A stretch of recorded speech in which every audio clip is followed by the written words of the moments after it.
Salut à tous et bienvenue dans cette critique du film de Steven Spielberg, Ready Player One. N'hésitez pas à vous abonner à cette chaîne. Donc le film de Steven Spielberg, Ready Player One, qui est forcément, on peut pas dire autre chose, un bon film. Voilà, moi j'ai beaucoup aimé, je trouvais ça sympa, c'est long, c'est bien, on en a pour son argent, il y a des décors en 3D de partout, il y a ce côté, on est dans le monde réel et on rentre dans un monde virtuel avec le côté un petit peu jeu vidéo, effectivement, des références dans tous les sens, il y a des références à tout, je vais même pas dire à quoi, je vais même pas dire dans quel film on va rentrer à un moment dans ce film-là, mais tout est bien fait, tout est assez intéressant, mais finalement, voilà, c'est pas si bien que ça. Moi j'ai trouvé que c'était sympathique, mais avec toutes les références, toutes les choses qu'on met à l'intérieur, c'est un peu fait pour plaire à tout le monde et à personne, hein. Chacun y trouvera sa petite référence, et puis voilà, il y a tellement de moyens, il y a tellement de facilité avec toutes ces images de synthèse dans le film, que forcément ça pouvait que être réussi. C'est pas une grande performance de la part de Spielberg pour ce film, où on va suivre donc un personnage principal qui n'a pas le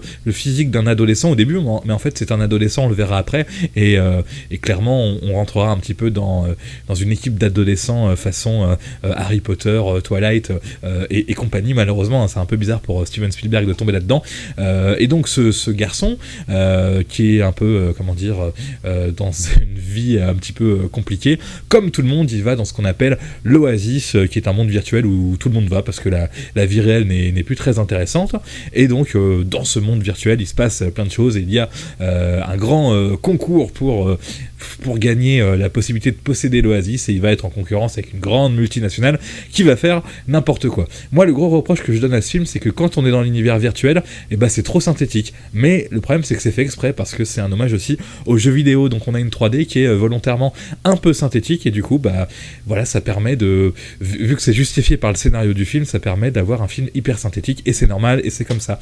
À la limite, j'ai préféré les scènes à l'extérieur, qui elles aussi sont truquées, mais qui au moins ont un vrai goût de cinéma, pendant que quand on est dans le jeu vidéo, on est plus dans un film d'animation. Mais franchement, même si voilà, je trouve que c'est facile pour Steven Spielberg de faire ça, j'ai passé un super bon moment. Malheureusement, moi je ne connaissais pas forcément toutes les références, et je pense qu'on peut pas connaître toutes les références, parce qu'il y a des références à tout, notamment à des choses qui appartiennent un peu à l'univers de Steven Spielberg. Je pense que quand il fait apparaître la DeLorean de Retour vers le futur, du coup ça lui coûte pas, je pense, des droits d'auteur ou de je ne sais quoi. Donc c'est un petit peu Spielberg qui recycle du Spielberg, même s'il y a d'autres choses dans le film, et puis voilà, on va aller tout de suite, vu que j'ai pas grand chose à dire à part que c'est un super bon film à spectacle, c'est bien filmé, mouvements de caméra virtuels et tout, magnifique. Ça m'a fait penser un petit peu à Valérian de Luc Besson, sauf que là, voilà, c'est, là ça va marcher quoi, vu que c'est Spielberg, et puis voilà, mais j'ai trouvé ça léger comme Valérian, et puis un peu synthétique aussi parfois comme Valérian, et je trouvais que ça passait plutôt bien. Petit coup d'œil sur ce que ça en dit sur Allociné, parce que moi mon avis est assez simple. Je vais lire d'abord la critique, les négatives la plus utile de quelqu'un qui s'appelle le Fil Ciné, ça doit être une sorte d'internet. Ça va ravir les geeks quadragénaires, donc là la personne a raison, et les jeunes plutôt amateurs de réalité virtuelle, donc voilà, ça cible un peu tout le monde, c'est un peu le défaut. Pour les autres, il faudra se satisfaire d'un divertissement de bonne tenue qui prend la forme d'une distrayante chasse au trésor. Là, il a tout à fait raison, hein, comme je dis. Voilà, c'est bien, c'est divertissant, mais c'est pas non plus une prise de risque de ouf pour Steven Spielberg. Le rythme est épileptique, ça c'est intéressant. Ça c'est dans la course au début du film. Alors... qu'est-ce qu'il dit ? Les multiples références à la pop culture sont une des qualités du film, mais aussi son point faible. Je crois que la personne dit un peu comme moi, c'est qu'en gros, il y en a trop, il y en a tout le temps, et puis voilà, on met toutes les références à la pop culture, et puis débrouillez-vous avec, c'est un petit peu ça. Surtout que les références des années 80 pourront être perçues par un public qui commence à prendre de l'âge. Ok. Du côté de la réalité, tout est laid et caricatural, les décors, ils sont assez navrants. Ouais. Alors là, c'est assez intéressant ce qu'il dit, parce que moi, tellement j'en avais marre dans le monde virtuel des images synthétiques faciles, même si c'est fait exprès, j'étais content d'aller dans la réalité. Et vous verrez dans la réalité qu'il y a des courses-poursuites en studio, c'est censé être... je sais même pas où c'est censé être d'ailleurs, enfin c'est aux États-Unis, mais c'est vrai que les courses-poursuites à l'extérieur faites en studio et les décors d'entreprise qui veut gagner le défi de ce jeu, bon, ouais, c'est vrai que c'est pas terrible. Ok, qu'est-ce qu'il disait d'autre ?